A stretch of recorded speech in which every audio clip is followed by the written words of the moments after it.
ሰላም ጤና ይስጥልኝ። እስካሁን ከክፍል 1 እስከ ክፍል 5 ቢዮሎጂካል ዳይናሚክስ ተመልክተናል። ጥሩ ሳይንሳዊ ትምህርት እንዳገኛችሁ ተስፋ አደርጋለሁ። ዛሬ የምናየው ክፍል 6 ኒውሮሎጂያዊ ጉዳቶች ስለ ሰውነታችን መቆጣጠሪያ ማዕከል ማለትም ስለ አንጎላችን ነው። ትክክለኛ ያልሆነ አተነፋፈስ አንጎላችን ለከፍተኛ አደጋ ያጋልጠዋል። በዚህም የተነሳ በዶጆ ወይም በክለብ ውስጥ ተማሪዎች ልምምድ ላይ ያሉ ድንገት ተዝለፍልፈው ከሚወድቁበት አንዱ ምክንያት ሃይፓክሲያ ወይም የአንጎል ኦክሲጅን ማጠር ነው።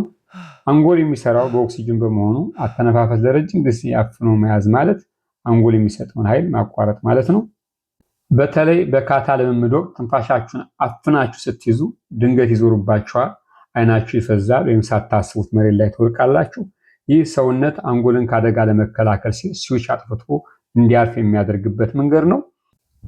ሴሬብራል ሃይፓክሲ ወይም የአንጎል ኦክሲጅን ማጠር በተለይ በከፍተኛ የካታ ወይም የጥንካሬ ልምዶች ትንፋሻችንን አፍነን በመቆየት የአንጎል የኦክሲጅን አቅርቦት ሲቋረጥ የሚከሰት አደጋ ነው። አንጎል 2% ክብደት ቢኖረውም 20% ኦክሲጅን ይፈልጋል። በካታ ወቅት ትንፋሻችንን አፍነን መታገል ደግሞ ይህንን የኦክሲጅን መስመር መዝጋት ማለት ነው። አንጎል ኦክሲጅን ሲያጣ ፓወር ኦፍ በማድረግ ይጥልሃል ወይም ፌንት ታደርጋለህ። ለዚህም ነው አተነፋፈስ ከውጥ ወይም ከፓንች በላይ አስፈላጊ ነው የሚባለው። ተደጋጋሚ የኦክሲጅን እጥረት አንጎል ሲያጋጥመው የአንጎል ሴሎች ስለሚሞቱ ለትኩረት ማጣትና ለዘገምተኛ የአእምሮ ምላሽ የማስታወስ ችሎታ መቀነስ እንዳረጋለን። በካራቴ ውስጥ ኃይለኛ እንቅስቃሴ ስናደርግ ጡንቻዎቻችን ከፍተኛ ኦክሲጅን ይፈልጋሉ። አተነፋፈስ በትክክል ካልተሰራ ሰውነታችን ያለውን ውስን ኦክሲጅን ለጡንቻዎች ቅድሚያ መስጠት ከአንጎል ላይ ይወስዳል። ይህ ሪላቲቭ ሃይፖክሲያ ይባላል። በዚህ የተነሳ በልምምድ ወቅት ለሃይፖክሲያ የሚያጋልጡ ዋና ዋና ስህተቶች ይፈጠራሉ። ትንፋሽ አፍኖ መስራት በተለይ ከ65 በላይ እንቅስቃሴዎች ያሉት እንደ ካንኩዳ ወይም የደመና እጅ ተብሎ የሚታወቀው እንደ ሁንሱ ያሉ ረጅም ፈጣንና ከፍተኛ ጉልበት የሚጠይቁ ካታ ሲሰራ ኃይል ለማግኘት ሲሉ ሳያውቁት ትንፋሻቸውን አፍነው ይቆያሉ። በዚህ ጊዜ በአንጎል ውስጥ ያለው የካርቦን ዳይኦክሳይድ መጠኑ ይጨምራል፣ ኦክሲጅን ግን ይቀንሳል። ይህ ሁኔታ ቫልሳልቫ ማኑቬር ትንፋሽን አፍኖ ሆድን መወጠር ደም ወደ ልብ እንዳይመለስ ስለሚከለክል ልብ ወደ አንጎል የሚረጨውን የደም መጠን ይቀንሳል። በዚህም ምክንያት ትኩረት መበታተን የመጀመሪያው ምልክት ሲሆን ሰልጣኙ የካታ ቅድመ ተከተል ይረሳል ወይም የሰውነት ሚዛን መጠበቅ ይከብደዋል። ሌላው የእይታ መፍዘዝ ያጋጥመዋል። ኦክሲጅን ሲያጥር የእይታ ነርቮች ስራ ያቆማሉ። በዙሪያ ያለው ነገር ይጨልማል ወይም በከፊል ብቻ ያያል ወይም ብዥ ይልበታል። ሌላ ራስ መሳት ነው። አንጎል ኦክሲጅን መጠኑ አደገኛ ደረጃ በታች መውረዱን ሲረዳ የሰውነቱን ስዊች አጥፍቶ መሬት ላይ እንዲዘረር ወይም እንዲወድቅ ያደርገዋል። ሃይፓክሲያ በአንድ ጊዜ የሚከሰት አደጋ ብቻ አይደለም። ተደጋጋሚ ስህተቶች ሲደጋገሙ የረጅም ጊዜ ጉዳት አለው።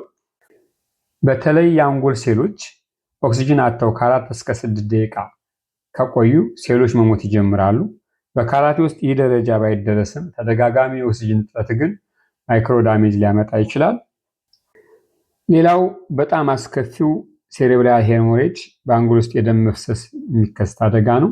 ይህ በጣም አስፈሪ አደጋ በጭንቅላት ውስጥ ያሉ የደም ስሮች እንደ ሐር ክር በጣም ስስ በመሆናቸው በእነሱ ላይ ጉዳት ሲደርስ የሚደርስ አደጋ ነው። እዚህ ጋር እጅግ በጣም ማስተዋል ያለባችሁ ነገር በአቡኬ ጊዜ ኃይል ለመፍጠር ሲባልና ሳይንሳዊ ትምህርትን ለማያውቁ ፊት ማቅላት ወይም የአንገት የደም ስር መወጠር እንደ ጥንካሬ ለሚቆጥሩ አሰልጣኞችና ተማሪዎች እንዲሁም የውድድር ሕግ ብቻ ለሚያውቁ ዳኞች የምትከተለውን ሳይንሳዊ እውቀትና የአሰራር ዘዴ ለማያውቁ ዳንፈታኞችና አሰልጣኞች ለማሳመን ፊታችሁ እስኪቀላና አንገታችሁ ላይ ያለው የደም ስር እስኪወጠር ድረስ ትንፋሻችሁን ካመቃችሁት በጭንቅላታችሁ ውስጥ ያለው ግፊት በጣም ከፍ ይላል። ይህ ግፊት ደግሞ ስስ የሆኑ የደም ስሮችን ይበጣጥሳቸዋል። በዚህ የተነሳ ወዳውኑ ላይታወቅ የሚችል ነገር ግን በሂደት የሚከሰቱ ምልክቶች ይታያሉ። በዚህ የደም ግፊት የተነሳ ስትሮክ ይከሰታል። በዚህም የሰውነት ክፍል ሽባ ወይም ፓራላይዝ በመሆን የከፋ የጤና ጉዳት ያስከትላል። ለምሳሌ ንግግር መታወቅ፣ መቸገር፣ የእይታ ማጣት ወይም መታወር። ይህ ለአንድ ወጣት የካራቴ ህይወቱን ብቻ ሳይሆን ሙሉ ወደፊት ተስፋውን ሊያጨልምበት የሚችል አደጋ ነው። ሌላው ቢሄቪየራል ቼንጅስ ነው። በሰፊው በሌላ ርዕስ የምንማራቸው የባህሪና ስነ ልቦና ለውጦች ይከሰታሉ። በእነዚህ ለውጦች ለምሳሌ ቶሎ መቆጣትና የግልፍተኝነት ስሜት፣ ቀደም ሲል ታጋሽ አስተዋይ የነበረው ሰልጣኝ በትንሽ ነገር የሚበሳጭ ራሱን መቆጣጠር የማይችል ሊሆን ይችላል። ይህ የሚሆነው ስሜትን የሚቆጣጠረው የአንጎል ክፍል ፍሮንት ሎብ የሚባለው ጉዳት ሲደርስበት ነው። የስብዕና ለውጦች ነው። በጣም ንቁ የነበረ ልጅ ድንገት ዝምተኛ፣ ጭንቀታም፣ ጨካኝ ወይም ግደለሽ፣ ለሰው የማያስብ ሊሆን ይችላል። እንዲሁም የድብርትና የጭንቀት ስሜት ይፈጠራል።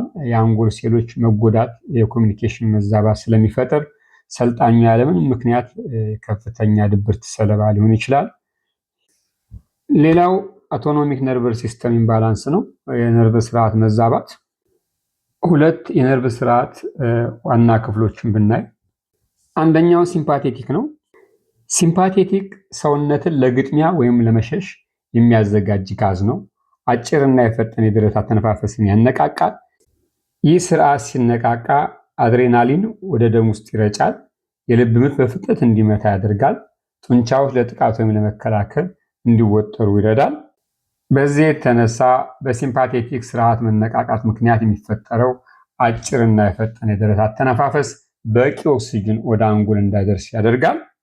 አንጎል በቂ ኦክሲጅን ሲያጣ ራሱን ለመከላከል ሲል ፓወር ኦፍ በማድረግ ሰልጣኙ ድንገት ተዝለፍፎ እንዲወድቅ ወይም ፌንት እንዲያደርግ ያደርጋል። ፓራሲምፓቲክ ሰውነት የሚያረጋጋ የሚያሳርፍና ኃይል እንዲቆጠብ የሚያደርግ ኃይል ነው።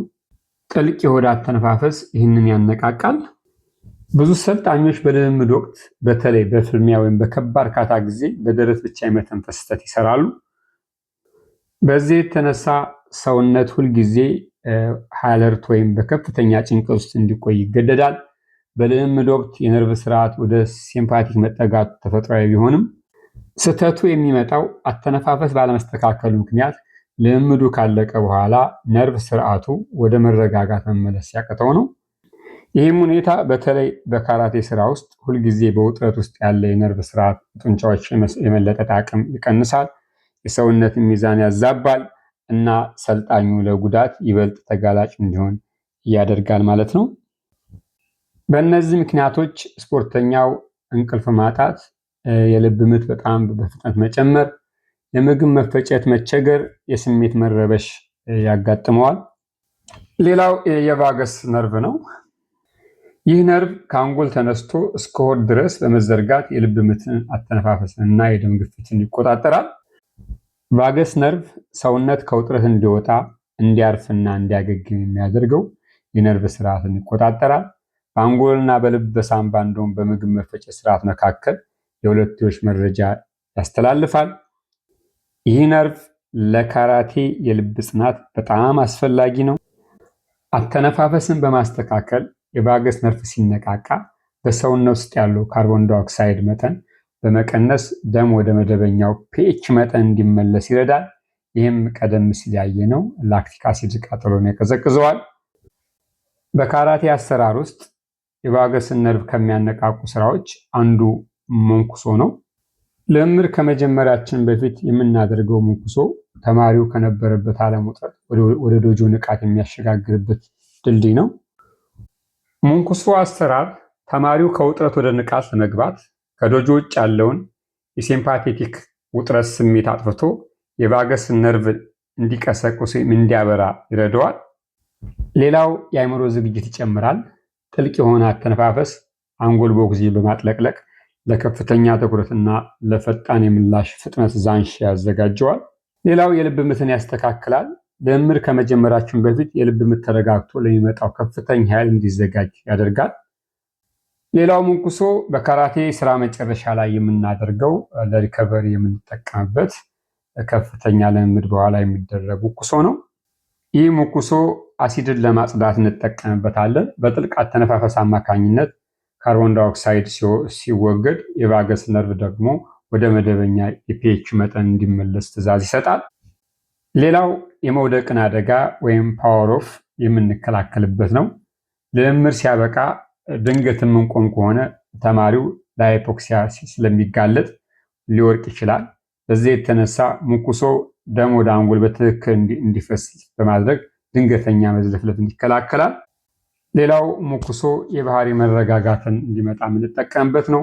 በአካል ብቃት ወቅት የተለቀቁትን እንደ አድሬናሊን ያሉ የውጥረት ሆርሞኖች በማቀዝቀዝ ተማሪው ከዶጆ ሲወጣ በመንፈስ የረጋና የሰከነ እንዲሆን ያደርገዋል። ሙኩሶ ከልምምድ በፊትና ከልምምድ በኋላ የነርቭ ስርዓትን ለማዘጋጀት ደም ወደ መደበኛ ሁኔታ ለመመለስ ቢያንስ ከ2 እስከ 3 ደቂቃ ጥልቅ አተነፋፈስ ማድረግ ያስፈልገናል።